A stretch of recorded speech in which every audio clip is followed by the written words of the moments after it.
दोस्तों एनटीपीसी के वैकेंसी का फॉर्म आज से भरा जाएगा। कुल मिला के 5 पद हैं जिसमें ग्रेजुएशन कम से कम आप लोगों के पास होना चाहिए, तभी आप इस फॉर्म को भर सकते हैं।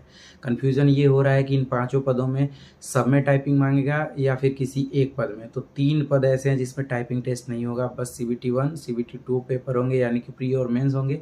लेकिन 2 पद ऐसे हैं जिसमें लिखा हुआ है स्किल टाइप, तो स्किल टाइप में टाइपिंग टेस्ट मांगेगा। तो 2 पद ऐसे हैं जिसमें टाइपिंग आपको सीखना पड़ेगा। तो अगर आप इस वैकेंसी का इंतज़ार कर रहे थे और तैयारी भी कर रहे थे तो बस अपने उंगली को कह दो कि और तेज़ी से काम करे, और पेपर निकालने के बाद टाइपिंग में किसी भी तरीके से फंसिएगा मत।